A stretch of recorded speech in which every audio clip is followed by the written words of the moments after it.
My friends, for a while now, there's been a question in this community, and that question has been, is Cyrax the next Chris Chan? Now, a million people have answered this in a million different ways, but I want to give you guys my take on it today. So we're going to look at the similarities and the differences between these two, and see if Cyrax really is, if he has the potential to take the lolcow mantle that Chris left when he went into jail. So what I did today was I got some gameplay of Cyrax versus Chris Chan in the WWE ring. You know, they are in a 30-minute Iron Man match. That means they got 30 minutes to wrestle. Whoever has the most pins or submissions by the end wins. So you guys enjoy that gameplay in the background. And without further ado, let's jump right into it and talk about the similarities between the two. Because there are a whole lot of similarities between old Cyrax and Chris. Now first, the elephant in the room and the most obvious one, they both have mental disabilities. Now with Chris, you know, I would say Chris is a little more grounded to earth than Cyrax, but then again, you read these jail letters, you hear Chris talking about how he's Jesus Christ himself, and then you go, maybe not, maybe not. But at the same time, Cyrax has had a lot of very similar troll altercations as Chris had, you know. He's been dealing with trolls, calling them on the phone. I mean, you can look at any Cyrax and Music Biz Marty call and see that. But at no point back then, you know, Chris, I think the worst and the most angriest Chris got was during the Blue Spike call where he was just screaming the fuck, like he was screaming his head off at Blue Spike. But Cyrax, you can find him almost on a nightly basis screaming death threats, screaming bloody murder. And for both of these guys, it just shows the state they're in, you know? I think Cyrax is in a much more, like, crazed mental state than Chris, but then again, with the way Chris is now, we really don't know. All we're getting from Chris is these jail letters where he sounds absolutely more batshit than he's ever sounded. But when you look at it that way, it's a big similarity because they both have failing mental states. It's obvious. And is it cool to make fun of people like that for this reason? I mean, absolutely not. But remember, Chris did some absolutely horrible shit to his mother that can't go not talked about, and Cyrax tried talking to a 14-year-old. So once again, you can't not talk about this shit. It's still pretty fucked up. Which leads us into a difference between the two, and that's that Chris likes them old and Cyrax likes them young. Now, to be fair, Cyrax has never actually gone through with anything with a minor. He just talked about it, talked about wanting to do it, and sent pictures to someone who he thought was a minor.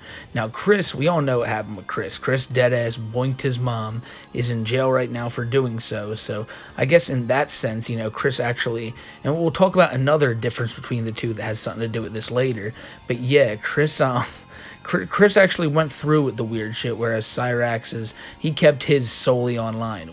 Now, Cyrax has done tons of other weird shit in his life, like the Blind Billy shit, but once again, we will get to that once we get to that.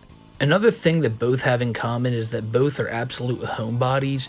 Now, Chris not so much over the past year because he got forced out of his house and is now living in a indefinite jail stint, but we all know if Chris could be home, he'd be home right now just playing his video games, doing what he always did.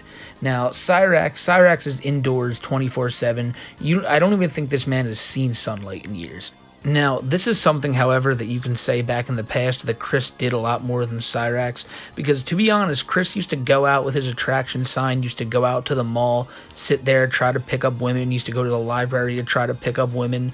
Chris actually was much more out there and outgoing than Cyrax ever was, but at the same time, Chris was very much still in his shell, not willing to talk to many people, up until he went into like his lesbian phase and got into all that shit. Then he'd talk to people a little more, but Chris was always much more willing to go out and do shit than Cyrax was. But at the same time, don't get me wrong, Chris still spent most and a majority of his time at home just doing the same shit Cyrax did, and that's just dicking around, pretending that they're famous, pretending that the shit they do is important, and playing their video games. And Chris picks up the first fall in the match.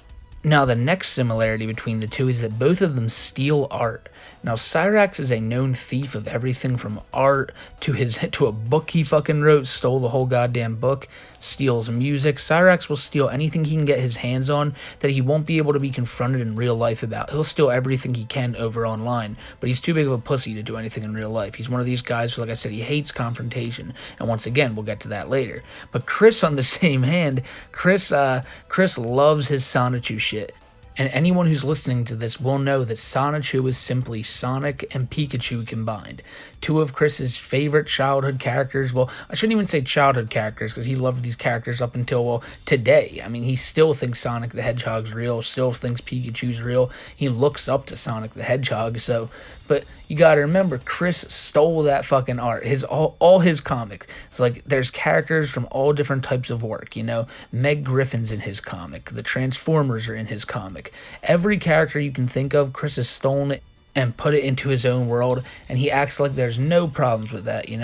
Now, we're currently looking into the Alec Benson Leary calls on this channel, and you can see from Chris's point of view, for him to take characters and put them into his world, absolutely no problem. For other people to take his parodic characters and put them into their world, absolutely a huge fucking problem. So if you want to see more of that phone call, it'll be linked in the description below. It's definitely funny how we've been looking through it. I think you guys will like it a lot. But yeah, it's definitely a big similarity between these two. They love stealing their artwork. Cyrax, though, I think Cyrax steals a lot more than Chris now. To be fair, Chris has stolen some music too. Christian and the Hedgehog Boys are all cover songs, but at least Chris admits their covers. Cyrax just says his shit's all original and doesn't credit anyone else. Cyrax is a pretty blatant thief who doesn't really care about being a thief, but he'll never admit to being a thief. One of the biggest things that both of them do when they get pressed on something is that they love to deflect. That's why I look at them both as kings of deflection. Cyrax, whenever he gets pressed on something by Marty or anyone else, will always have a reason to be like, yeah, well, here's the thing, though. You've done this. You've done this to me, which makes me do shit. He'll never once take accountability, which is what we're going to talk about next. And he loves to throw other shit back in people's face to act like it's not his issue. I think the most egregious example of this is Cyrax with talking to the 14-year-old girl, how he acts like, oh man, what I did is bad, but it's not as bad as what old masshole over there, the girl who set me up here, did. She set up this sting operation. She set this whole thing up where I was going to talk to a 14-year-old, but I'm not the problem. She's the problem, guys. He can never admit to his own faults, and it's something that Chris absolutely does too. Because as I already brought up, we're looking at the Alec Benson Leary calls, and when Alec brings up all these things that Chris has done wrong to him, like drawing things in Chris's own comic of Alec getting killed, breaking into Alec's house in Chris's comic, just doing all these terrible things to Alec, Chris will always resort to, yeah, well, you drew my Sonichu as gay, so you deserved all this. Like, it's always deflecting to something else. He can never take the blame for himself. He always has to push it back onto someone else. And that's something both these two dudes do. And it's a reason I think these type of attitudes are the reason people ask this question of, is Cyrax the next Chris Chan? Because people always tend to look for who the next lolcow is, People want someone they can laugh at. They want something they can look at as so ridiculous and so contradictory to everything they say. Just something so ridiculous is always going to be making an ass out of themselves. Something you can just laugh at online. And it's what I think people think of when they see Cyrax. They see him as another Chris. They see him as someone new they can laugh at and someone they can fuck around with, because, it just reminds you of those good old days where Chris was getting fucked with by all of his trolls, It's just so outrageous you can't help but look away. And that actually brings us to the next thing, and that's the world of trolls that Chris and Cyrax both have to endure. Now, in Chris's world, we know that there's a large rogues gallery of trolls, from Clyde Cash to Liquid Chris to the Pickle Man to Surf Shack Tito. The list goes on and on and on. Now, Cyrax has his own good bit of trolls too, but Cyrax, more than Chris, has one main troll, and that troll for Cyrax is Music Biz Marty. Now, many trolls have come and gone from Cyrax's history, but the one that seems to remain the same is Marty. He's always there to fuck with Cyrax.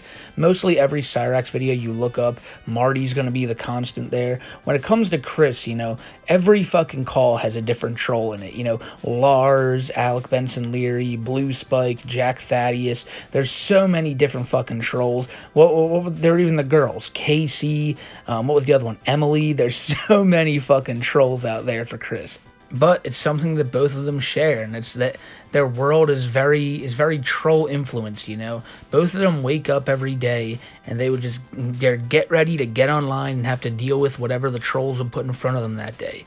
They keep going back into the shit, no matter how many times they're clearly, it's so obvious to everyone but them that this is a troll, this is someone fucking with them. They'll always walk back to it the next day and try to get a one-up on these trolls or act like something's going on with them. Maybe it's because they like the attention, who knows, but both Cyrax and Chris could never fucking walk away from their trolls, no matter how obvious it was sometimes that they needed to do it. And that's another similarity we can look at here. This is how naive both of them are, and that's something that Chris would fucking hate to hear, because you know Chris's least favorite word is naive. But it's true. You know, both of them, no matter how many times they fucking fall for this shit, they'll always fall for it again. You know, and it goes back to both of them having mental issues. Obviously, Cyrax and Chris are both pretty goddamn slow, but at the same time, they do have people in their life. Cyrax has his grandparents, Chris had his parents, and obviously both of them aren't the fucking best group of people, because they didn't give a shit about their kids enough to take them off the internet and say, yeah, maybe this isn't working out, maybe this is overtaking your life just a bit too much. But they had those people in their lives to drag them away from this shit. And the fact that they constantly, day after day, went back on and just kept getting into this shit, kept getting involved, kept getting trolled over and over again, you can't help but laugh, because it's just like, what the fuck? Like, this could have been stopped at any moment, any fucking moment, but they were too fucking incapable of not going on the internet. They were too incapable of not interacting with these people. They were too incapable of not falling for the same shit they always fell for. So I think that's a huge reason as to why people think Cyrax is the next Chris, because most locals are naive. Most locals are real stupid and will constantly do the same shit over and over, expecting different results, just expecting that they're in the right, always acting like everything's a game. But no one like Cyrax, no one like Chris really had that Truman Show aspect of their life as much as the both of them, I think, because it's really just their lives are just a fucking show. And it's terrible to say that, you know, these are human beings, no one's life should be a show. But when you get on the internet all day long, and there's so many videos of you out there, of you freaking out, of you doing this, doing that, all online, and so easily accessible, people obviously get to start thinking that, you know, all you have to look up online is Cyrax or Chris Chan, and there's so many fucking videos of them every single day for hours on end, yelling in their room on a webcam and shit. And we've never seen this in human history before. You've never seen looks like this into anyone else's life this personally. And that's what happens with these lolcows, you know. You get to see so much of their life that people just become fucking like so amused by them, and this is what happens. And that's a big reason as to why I think people see Cyrax in the same vein as they see Chris. They just see it as someone who's wacky and goes on the internet every day and makes a fool of themselves, and that's about that, you know? But it's very rare to see people so fucking naive, so like lost in the world, to the fact that they keep coming back to this shit, and it just makes for these funny fucking troll stories that you never hear anywhere else but the internet. You know, you never hear a story of a man thinking that he signed with a fake music label called the Bender Boys and thinking that he was going to be a world famous musician. You've never heard a story about a man who took 2 copyrighted characters and really thought Nintendo was going to publish them, and he thought he was going to be famous, and he thought he was going to have a video game based on his adult life, which is still one of the funniest things about Chris. The fact that, you know, thinking that Sonichu would become a video game is one thing. Thinking that Christian Weston Chandler's Adult Chronicles was ever going to become a game, which, funnily enough, it did become a game that someone made. Someone made a funny little RPG of it that's out there somewhere that looks hilarious.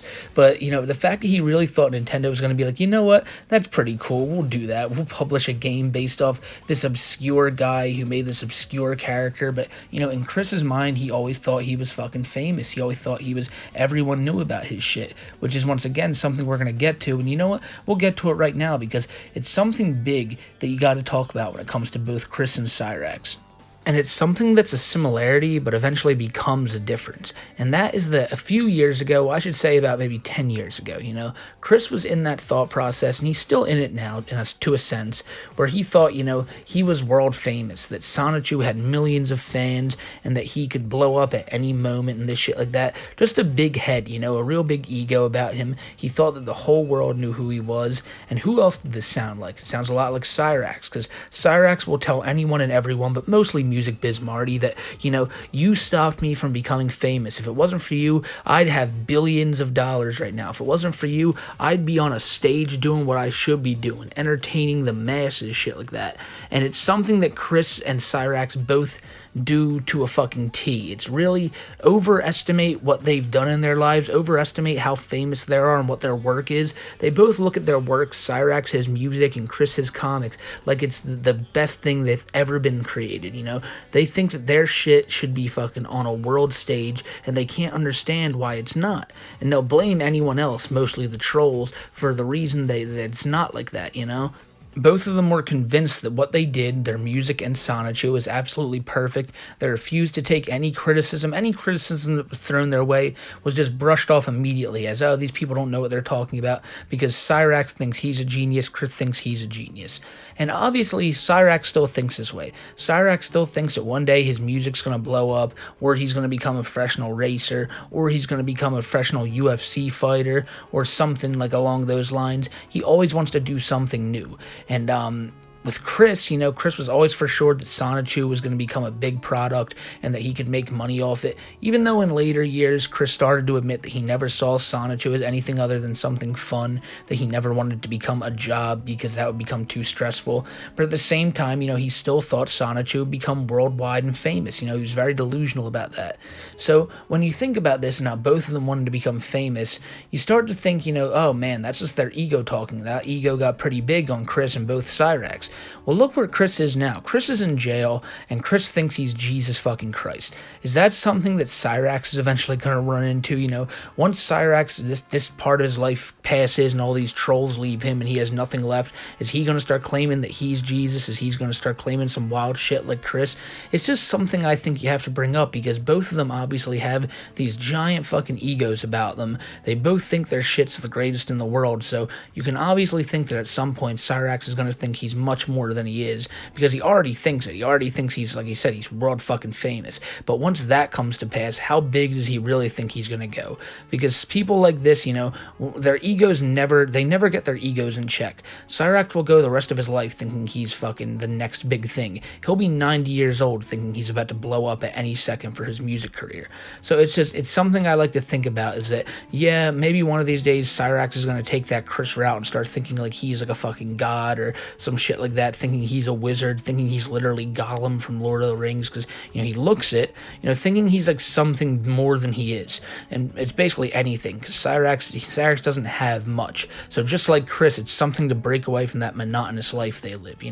I think it's the day Cyrax realizes that he doesn't really have anything, is the day that Cyrax really starts thinking like, oh man, I'm much more. He already thinks he's a rock star, but once he realizes he's not a rock star, he'll start thinking he's something that people can't tell him he's not.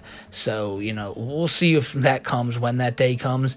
But yeah, I'm not gonna lie, I could definitely see Cyrax thinking he's a wizard or some shit. Something where he tells people he can smite them, and if you don't watch your mouth, that you better watch it. Kind of like that other dude, Tony, the dude who thinks he's a fucking dragon. Like him, Cyrax will start doing something like that, claiming that he's like a god. I swear, it's coming one of these days, it is. A few of the final similarities they have is that they both hate taking accountability, and you basically will never see them take accountability. Cyrax will sit and scream all day long that he has taken accountability, but his version of accountability is just going, yeah, I did it, I fucked up, sorry, that's that, and then wanting to move on from it and acting like it never happened. Chris, on the other hand, is much less likely to even admit he did something wrong in the first place. Cyrax will just admit that he did it and want to move on, if he admits it at all. But Chris is one of the ones who, just like Cyrax, they both have the same thing. Well, they'll blame anybody for their problems other than themselves.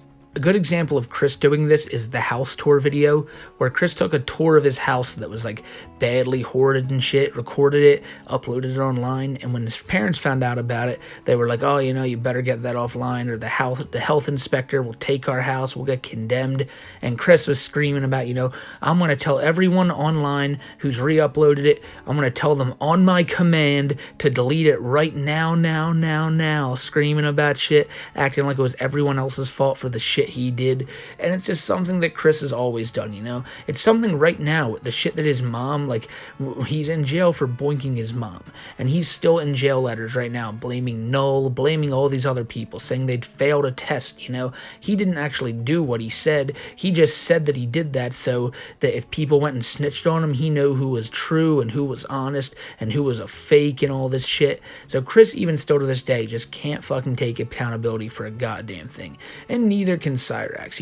Cyrax, you can always point to the 14-year-old shit. He immediately jumped to blaming the girl who exposed him for it and blaming anyone else who called him out for it. So it's something where, they refuse to take accountability. One of the most disgusting things I think Cyrax does with that is when it comes to his father. Cyrax's dad has been caught doing weird shit with kids. Cyrax's dad was arrested for like attacking a little girl on a bike path. Cyrax's dad was like looking up some creepy shit on Pinterest interest with young boys and all that. And whenever Cyrax gets pressed on this, his answer is, just let my family alone and leave them to do them. Don't get involved with my family. So like, you know, he just wants to brush shit aside, never acknowledge it, and just sweep it under the rug, you know. Doesn't matter what he or his does. It does not matter at all to him. All that matters is that people don't talk about it, because that's where the fucking problem is. Now, this kind of goes along with the trolling shit, but both of them have had many fake girlfriends over their lifetimes. Now, Cyrax, unbelievably, unlike Chris, has actually had a real girlfriend once or twice. I believe only one, maybe two, but there's clips of him out there with this girl named Heather, who's now dead, but that she was a girlfriend of Cyrax's at one point. Cyrax was even calling her kids his kids, even though he'd never met her kids, just from another relationship of hers. Really weird story there. But, you know, for the most part, Cyrax still gets trolled with fake women. Once again, for like the 100th time this video, I once again have to bring up the 14-year-old girl. Definitely was a fake girl. Not really the type of fake girls Chris had to deal with, but, you know, Chris had to deal with a fake 13-year-old boy. That whole story, the blue spike thing, is a whole story unto its own, but how many fake girlfriends had Chris gone through? A lot more than Cyrax, you know, but they both had to deal with their own set of fake relationships, which is much more than any normal person has to deal with. So it's funny to think that these guys both had to deal with that bullshit that, you know, almost no one else in the world ever has to deal with, except for like them and Manti Te'o. And the final similarity at the two I want to look at is the fact that both of them try to act tough and try to fight their trolls at their specific houses. Now, Chris, you know, there's plenty of videos with him yelling at Clyde Cash saying, "You come fight me. You come fight me right now. I will beat you up and I will drag you in front of everyone." You know, Chris has called Clyde out, you know, and you know if Clyde did show up to Chris's house, Chris would cower in fear. There's a story of the day after, or not even the day after Chris had gotten home from the Pickle Man situation at the mall, Clyde had called some escorts over to Chris's house to help him with the virgin problem, and Chris was so nervous about this that he hid behind Barb while Bob yelled at them and called the cops. So even in a situation where one of his trolls didn't show up and just random people showed up, Chris hid like a fucking coward. Now Cyrax is much worse. Much worse in this situation, because I'll have the video linked in the description down below, as I always do. It's my favorite Cyrax video, which is by the Dust Smoking Hippies. It's the story of Marty going to Cyrax's house again, because Marty has shown up at Cyrax's house twice now after Cyrax has demanded he shows up so Cyrax can beat his ass, and both times Cyrax has cowered in fear, has called the cops, has asked his grandparents to go out and talk to Marty for him, and then after Marty leaves, Cyrax will go online and claim that Marty's a bitch, and Cyrax, you know, if Cyrax knew he was out front, he would have been out there and beat his ass and everything.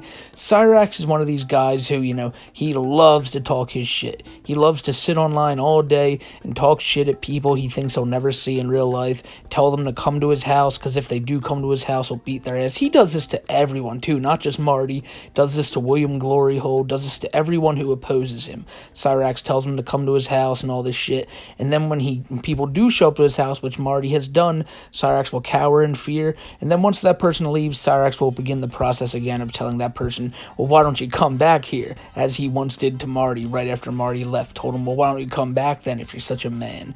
You know, Cyrax, they both want people to actually fight, but they would never in a million years to do it.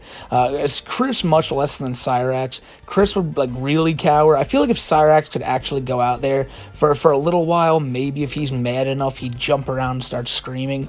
But Chris would never even dare to go anywhere near a troll. If he saw one of them, he would fucking cower. Now, I have a few more differences to end this off, and this one's a really divisive one. Some people will say I'm completely wrong on this. I even think there's a lot you can argue here, but I personally think Cyrax is much more driven in life than Chris. And when I say that, I mean Chris has wanted to draw the Sonichu comics. Chris has done a few of them, done like 13 comics, and you know, a comic is a lot to do, to be fair. But Chris's whole life's work has amounted to a couple comic books, drawing the CAD plans for a shopping mall, like building a bunch of Lego shit, building some Sonichus and selling them on eBay, which is already more than you can say Cyrax has done, to be fair. But for the most part, Chris just wants to sit on his ass and collect money, which once again, Cyrax also wants to do. But you never hear Chris Chris talk about wanting to be this or wanting to be this, wanting to be this. He only just wants to get Sonichu famous so he can sit on his ass and make Sonichu into a video game and all that. Cyrax wants to be a race car driver, wants to be a musician, wants to be an artist, wants to be a UFC fighter. Cyrax seems to want to do a lot with his life, and it just seems like everything is holding him back. You know, his own thought process, his own mind, his own body, everything about his own life is holding him back, and it's his fault, most of it. But at the same time, I really feel like, if Cyrax was able to do anything, maybe he'd do it. I don't know why. I get the feeling that Cyrax is a little more dedicated to doing what he would want to do than Chris is. But, I could just be completely wrong there. Maybe I'm just giving Cyrax too much of the benefit of the doubt. But I just think Chris is way too lazy to have ever done anything. And while Cyrax is definitely lazy too, I feel like if you gave him the chance to sit behind a race car, he'd be so fucking egotistical and so sure of himself that he'd rev that engine and think he'd be the best one ever. But we all know he wouldn't probably have the skill to even make it around the track once. Another difference they have is that Cyrax likes to tell people that, they're going to get in trouble a lot with the law, and Chris does that a lot too, acting like trolling's illegal and all this. But one thing I've heard Cyrax tell Marty is, I've done hard time, bro. You don't want to do time in jail, bro. Cyrax did like a day in jail one time for like a situation with his family. Chris has now done over a year in jail. So that's one big difference, is that Chris is now, you can say what you want about Chris, but Chris has now done some decent jail time, A lot of people who've been in jail will probably go, a year, that's nothing. But, for the common person who's never been in jail before, a year is a lot of time to have taken away from your life that Chris has now dealt with. So it's kind of funny to think that Chris Chan, the same guy whose whole life revolves around Sonichu and all that stupid shit, has now seen a year behind bars. And it's actually over a year now. It's been 13 months. So it's very funny to think that Chris and Cyrax, and that's what we get into next, that out of these two characters, Chris is the one who's seen more jail time. Cyrax is a much, much darker story than Chris. Like a much darker story. While Chris will sit here and talk about his ponies and all that shit and his Sonichus, Cyrax is screaming about like these weird songs. He has like a song that I'm not going to get into called Lost Innocence that I think just makes the Cyrax story more dark than anything Chris has ever done.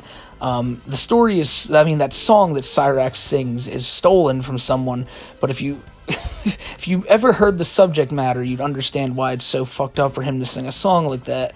But just the way Cyrax talks, just how many racial slurs he throws around, just how vulgar he is, the way he looks, all the stories about how infected body parts of his are, it's a terribly dark story of Cyrax, and Chris's is fucked up too, don't get me wrong, Chris's story, especially now with all the incest and everything, is terrible story, but Cyrax's story is just it's fucking dark, being a third generation predator, just there's so much going on there, having like raped a blind kid, it's Cyrax's story. It doesn't get much more dark than Cyrax, so I think that's one huge difference between these two guys, and it's one reason I don't think Cyrax will have the appeal to some people as Chris does. I already get comments as it is, people saying, man, this story is just too fucking much for me, man, I can't listen to this shit. So I think that Cyrax is an acquired taste. That's why I think when the question's asked of is Cyrax next Chris Chan, I personally don't think so. I think Cyrax is something that even the people who can enjoy the wacky shit Chris does, and like even like all the bullshit Chris has gone through, I think it's still a little bit harder to enjoy the Cyrax stuff, because with Chris, the comedy's a lot more dopey. It's much more like, oh, this dude's such a clown, he's such like an oaf. With Cyrax, it's much more like screaming bloody murder at the top of your lungs. Like, it's much more, it's just much more screaming and yelling and fighting. And, if that's your type of thing, which honestly, that's kind of my type of thing, you're going to enjoy it. But I personally just see Cyrax's world as like a much darker version of Chris's. And that's just my opinion on this. If you think that's, a lot of people will say, oh, you're a fucking idiot for that. You don't really get this shit. That's how I see it. If you guys see it a different way, let me know in the comments below, because I think a lot of people will want to talk about this issue. And we'll see where the conversation goes. But that's really the point I wanted to make here is, a lot of people have asked this question, is Cyrax like Chris? And of course he is, know, they're both lolcows, they're both fucking wild characters. But I think it's just, you know, they're two different guys. They're two different beasts. But it's like I said, it's not gonna be for everyone in Cyrax's world, especially everyone who's coming from the Chris world expecting to see the same shit. So, yeah. And the match ends in a draw, by the way. So we're going to have to go on with this feud for more. I'm pretty sure this isn't the last time Chris and Cyrax are going to get in the ring together here. Before I head out, I want to give shouts out to Vanessa, Krabby, your mom, Churlish, Isaiah, Music Biz, Marty's Bong, Liz Vendor, Cody Hale, the Ghostbusters fan, Club Doom, Werman Bjornson, Sky, Scaly Schisms, the Echo Spectre, Mick Surly, Akiba's Beat fan, Kaitan, the Night Owl, and our good old friend Fiendland's Party Place. You guys are goats, and everyone who made it to the end of this video, you are a goat as well. I want to thank you guys for all the support, and if you've made it this far, like I said, you are a goat, and I can't thank you enough. You know, the weekend's wrapping up, my friends, but you know, we got a nice week ahead of us before the next weekend comes, but it'll be here before you know it, and you'll be right back kicking up, relaxing, doing what you like to do, having a nice relaxing time off. So that's always something you can look forward to. I say at the end of these videos that you always have to have something to look forward to, my friends, and that's what life's all about. You know, if you don't have something to look forward to, you're just going to be sitting there wasting your days away thinking, you know, man, what am I going to do next? Always have something to look forward to, my friends, even if it's something little, you know, your favorite dinner, going to a movie later with your girl, something like that. You know, just find something and you know, look forward to it. And that's really all I gotta say to end this one off. So I hope you guys have a great rest of your day, and yeah, I'll catch you on the next one. Until then, take care and stay safe, my friends. I'll see you on the next one.